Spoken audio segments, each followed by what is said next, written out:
안녕하세요. 좋은 아침입니다. 오늘은 로마서 15장 말씀을 함께 나누고자 합니다. 로마서 15장은 12장부터 시작된 하나님의 은혜로 말미암아 믿음으로 구원 얻은 그리스도인들이 가져야 할 삶의 모습에 대한 설명의 맥락을 계속적으로 이어가고 있으며 서신의 마무리를 지어가는 결론부에 해당됩니다. 오늘은 특별히 15장 중에 1에서 13절에 해당하는 그리스도인들의 선을 이루고 덕을 세워야 하는 그 내용에 대해서 좀 더 살펴보고자 합니다. 바울은 여러 장을 통해 믿음이 동반된 행실에 대한 중요성을 강조했습니다.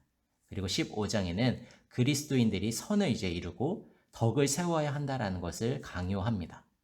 왜 우리는 그런 삶을 살아야 할까요? 그것은 6절에 기록된 대로 하나님, 곧 우리 주 예수 그리스도의 아버지께 영광을 돌리게 하려 함입니다.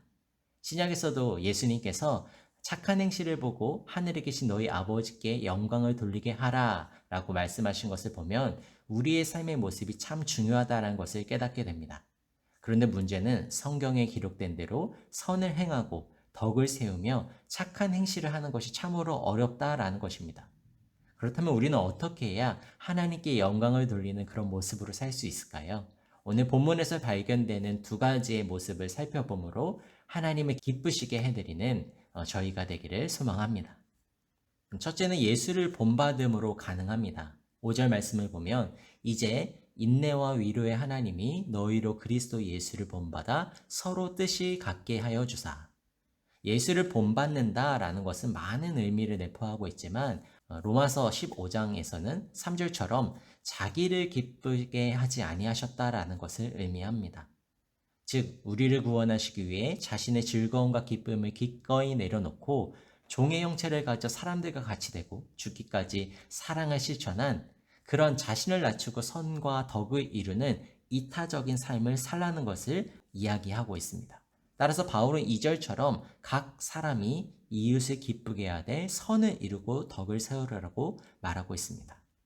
그런데 재밌는 것은 서로가 뜻을 같이 하고 한 마음이 되고 한 입으로 의견을 모으게 하는 그 선과 덕을 이루는 방법으로 제시한 것이 예수를 본받음, 즉 예수를 바라보고 그분을 따름으로 가능하다고 말하고 있습니다.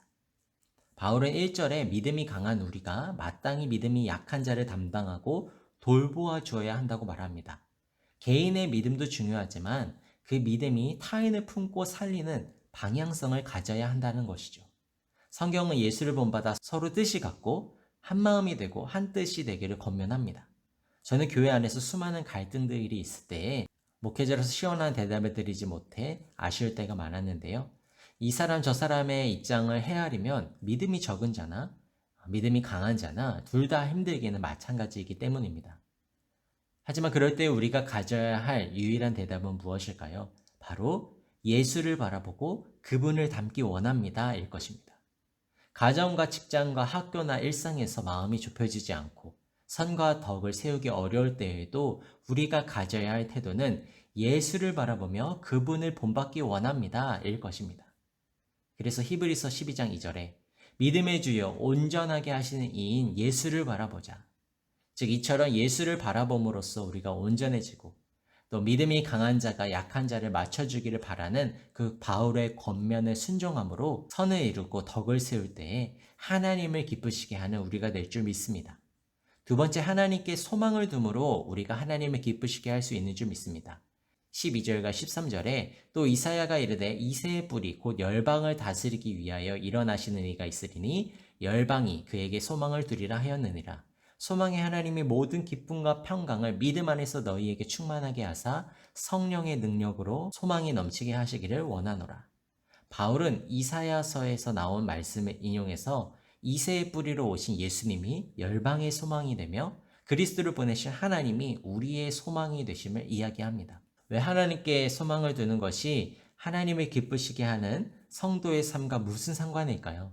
성도의 그런 삶은 성령의 능력이 없이는 선을 이루고 덕을 세우는 게 불가능하며 하나님께 소망을 두지 않을 때 더더욱 불가능하기 때문입니다. 우리가 알다시피 하나님이 아닌 소망을 유한하며 하나님이 아닌 기쁨과 평강은 영원하지 못하기 때문입니다. 지난 화요일 BSF 남성 모임은 1년간의 창세기 공부를 마치고 30주에 걸쳐서 창세기를 본 소감을 나눴습니다. 그런데 한 멤버께서 이런 말씀을 하셨습니다.